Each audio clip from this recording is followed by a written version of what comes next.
ស្ដីនេះទាំងអស់គ្នាញ៉ាំអូសាកាយើងមកបន្តស្អីរឿងមើលព្រឹករបស់ខ្ញុំគឺជាខ្មោចភាគទី58របស់យើងទៀតមើលទៅគ្នាយើងប្រហែលជារងចាំរឿងនឹងរៀងយូរហើយតែមុននឹងចូលសាច់រឿងរបស់យើងនឹងសូមគ្នាយើងជួយ like comment subscribe ដល់ channel របស់យើងចំផងណាដូច្នេះកុំខាតពេលយើងចូលសាច់រឿងរបស់យើងតើនៅក្នុងមន្ទីរពេទ្យរបស់ហ្គូនវូនដែរនៅពេលដែលលោកតារបស់ហ្គូនវូឃើញថាជីនហូនឹងមានស្នាមនោះដែរនោះក៏មានរំថាព្យាបាលផងដែរហើយក៏នឹងបានសួរទៅកាន់ជីនហូថាតើវានឹងជាអ្វីតែជីនហូក៏មិនទាន់ចង់និយាយចំច័ន្ទអីនោះទេដោយក៏នឹងបាននិយាយថាតើខ្ញុំអាចពិនិត្យមើលវាបន្តិចបានទេលោកតាក៏លឺអញ្ចឹងក៏បានកាត់ដែរថាបរិមម្នាក់នេះមិនមែនជាមនុស្សធម្មតាទេម្ល៉េះហើយលោកតាក៏មិនបានប្រកាន់ច្រៃអីនោះទេគាត់បានងក់ក្បាលយកព្រមដើម្បីឲ្យជីនហូគាត់ត្រួតពិនិត្យមើលទៅកាន់ហ្គូនវូតមកម៉ាហ្គូនវូក៏បានដើរចូលមកខាងក្នុងនោះដែរហើយនេះបានសួរទៅកាន់ប៉ារបស់នាងថាប៉ាតើគាត់ជាមនុស្សដែលប៉ាស្គាល់មែនទេអត់ទេប៉ាមិនដែលស្គាល់គេទេប៉ុន្តែគេមានស្នាមស្ដីទៅនឹងហ្គូនវូសម្រាប់ពេលនេះរងចាំមើលសិនទៅចំណែកជីនហូក៏ចាប់ផ្ដើមបើកកណាត់ដែលបានរុំភ្នែករបស់ហ្គូនវូដើម្បីចង់ដឹងថាភ្នែករបស់ហ្គូនវូនឹងមានសភាពបែបម៉េចពេលដែលជីនហូបានឃើញហើយក៏មិនបាននិយាយច្រើនអីនោះទេ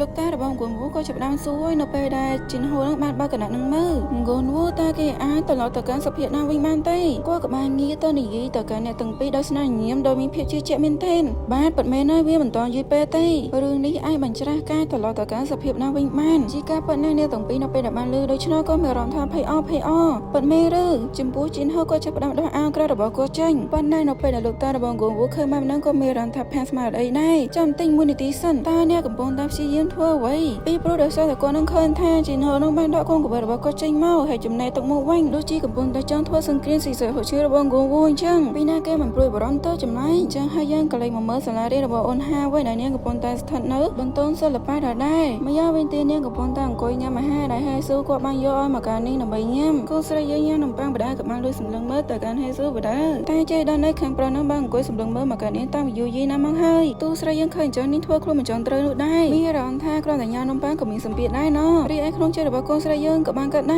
រហើយខ្ញុំមានអារម្មណ៍ដូចជាខ្ញុំនឹងរំលាយអាហារមិនបានទេហើយខ្ញុំញ៉ាំរបស់ទាំងអស់នេះមិនអស់ទៅហើយវាបានជាគេយកមកច្រើនម្លេះប្រហែលជាលបងខ្មោចយើងចង់ឲ្យអូនហានឹងញ៉ាំឲ្យកាជ្រូកតែម្ដងញ៉ាំឲ្យច្រើនទៅដោយសារតែគេនឹងឃើញកូនឯងនឹងនៅទូចពេកអញ្ចឹងហើយគេចង់ទៅញ៉ាំឲ្យឆាប់ធំឬដែលគួរឲ្យហួសចិត្តជាងនេះទៅទៀតក៏តាមខ្ញុំសម្បីតែខ្ញុំនឹងចូលបន្ទប់ទឹកដែរហើយខ្លាំងមើលខ្ញុំទៀតផងលឺអញ្ចឹងហើយមានអារម្មណ៍ថាគេជំនួសកូនស្រីយើងស្លាប់យ៉ាងណាក៏ដោយយើងកុំគួរអវិជ្ជមានចំពោះគាត់ពេកដោយសារគាត់ធ្វើអញ្ចឹងដើម្បីការពារកូនស្រីយើងនឹងហើយនេះញ៉ាំនំប៉័ងបដាក៏បានមើលទៅកាន់បងអួយបដាតាក៏កំពុងតាមព្យាយាមរារាំងមិនឲ្យខ្ញុំចាក់ចេញពីបរិវេណសាលាទាំងស្រុងឬហើយពេលយកក៏បានឈានចូលមកដល់ដែរនេះបានសំណើមើលទៅកាន់គាត់ទោះជាយ៉ាងណាខ្ញុំគិតថាខ្ញុំពិតជាចង់សួរគេមែនទេបន្ទាប់មកនេះក៏បានចាប់ផ្ដើមសួរទៅកាន់ហេស៊ូនិយាយអញ្ចឹងតើអ្នកទាំង3នាក់នោះស្លាប់អស់ហើយឬទោះប្រយោលើអញ្ចឹងក៏រៀងគៀងដែរប៉ុន្តែគាត់បានឆ្លើយដោយមិនស្ទាក់ស្ទើរនោះទេតែទាំងអស់ហើយពីអ្នកបានស្លាប់នៅសល់តែម្នាក់ប៉ុណ្ណោះអ្នកបានកើតក្នុងចិត្តតើនៅសល់តែម្នាក់ឬគ្រានឹងក៏ស្រាប់តែហៅទៅកាន់អូនហាចូលអូនហាដល់គាត់នឹងចាប់ផ្ដើមសួរសំណួរដោយនាងនឹងធ្លាប់សួរមកកាន់គាត់កាលពីមុនអញ្ចឹងបើសិនជានាងអាចចាក់ចេញពីសាលានេះបានតើរឿងដំបូងដែលនាងចង់ធ្វើគឺជាអ្វីកូនស្រីយើងលើដូច្នេះនាងរៀនស្រឡាញ់កាំងដែរនេះគឺជាសំណួរដែលខ្ញុំធ្លាប់សួរពីមុនបើសិនជាលោកអាចចេញទៅខាងក្រៅសាលាបានតើរឿងដំបូងដែលលោកចង់ធ្វើគឺជាអ្វី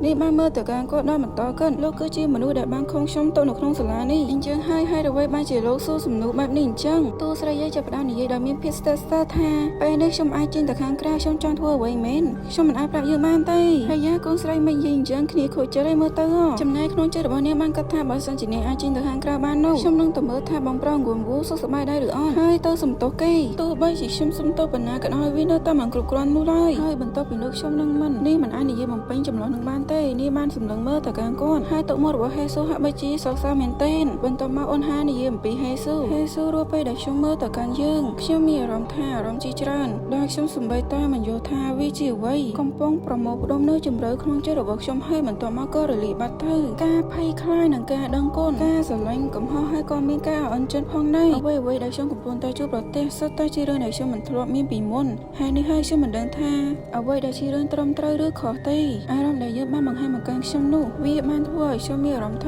ធ្ងន់ធ្ងរហើយថែមទាំងភ័យទៀតផងបន្ទាប់ពីនេះបានក៏អញ្ចឹងនេះបានងើយសម្លឹងមើលទៅកាន់ហេស៊ូដោយហេស៊ូនឹងបាននិយាយនឹងសួរទៅកាន់អូនហាថាតើយើងបាននិយាយថាយើងមិនចង់ប្រាប់ខ្ញុំទេមែនទេការភ្នែករបស់លីហេស៊ូបានសម្លឹងមើលទៅកាន់អូនហាទាំងមកសពើសពូនបន្ទាប់មកគាត់ក៏បានងើបចាក់ចេញពីកៅអីហើយគាត់បាននិយាយទៅកាន់នាងថាបានហើយខ្ញុំយល់ហើយតែមិនដឹងថាយកក្នុងន័យអីនោះទេអញ្ចឹងហើយនាងញ៉ាំឆ្អែតហើយឬនៅមើលទៅពេលវេលាកន្លងផុតទៅយូរហើយយប់ជ្រៅអីអញ្ចឹងអូនហានាងគួរតែត្រឡប់ទៅកាន់ផ្ទះវិញហើយយើងគួរតែចូលទៅគេងទៅបន្ទាប់ពីគេងមួយផ្លេតហើយប៉ុន្តែមុននឹងពេលនោះគាត់បាននិយាយ ថាក៏មានអ្វីមួយចង់បង្ហាញទៅកាន់ទូស្រីយើងបន្ទាប់ពីនឹងលបងខ្មោចយើងក៏បាននាំអូនហានឹងចាក់ចេញពីសាលាស្រាប់តែពេលហ្នឹងនាងស្រាប់តែបានលើសំឡេងការប្រមានមួយនេះគ្រោះថ្នាក់ណាស់ដល់អញ្ចឹងទៅនាងមានអារម្មណ៍ថាឆ្ងល់មែនទែនតែខ្ញុំកំពុងតែលើអ្វីមួយខុសមែនទេនាងនៅតែបន្តធ្វើដំណើរទៅមុខប៉ុន្តែសំឡេងនោះនៅតែបន្តនិយាយបើរឿងរ៉ាវនេះនៅតែបន្តបែបនេះមនុស្សគ្រប់គ្នានឹងស្លាប់ម្ដងទៀតហើយមនុស្សម្នាក់ដែលបាននិយាយនោះគឺជាខ្មោចដែលបានក្បាលតាំងកញ្ចក់នឹងហើយយើងបានមកមើលគឹមថេរីដែលកំពុងតែស្ថិតនៅក្នុងបន្ទប់ស្តុកតុង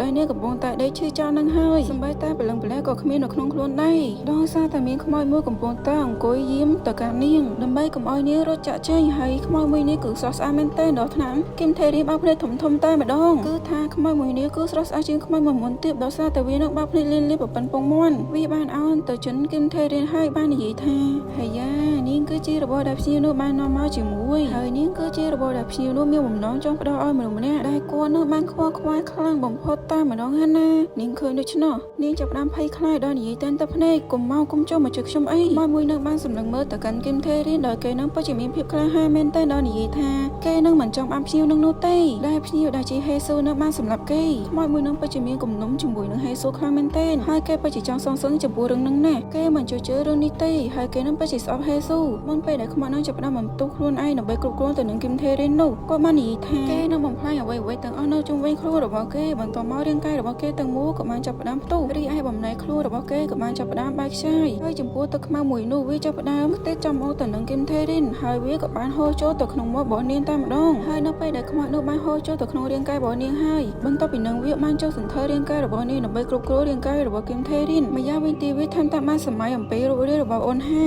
ដែលនិយាយថាអ្វីមួយដែលភ្ញៀវនោះបានឲ្យតម្លៃខ្លាំងបំផុតនោះរបស់នោះក៏អញ្ចឹងដែរខ្មោចនឹងចាប់ផ្ដើមនិយាយទាំងសាយខ្ញុំនឹងយកវាទៅជាមួយនឹងខ្ញុំផងដែរចាំតែមើលទៅ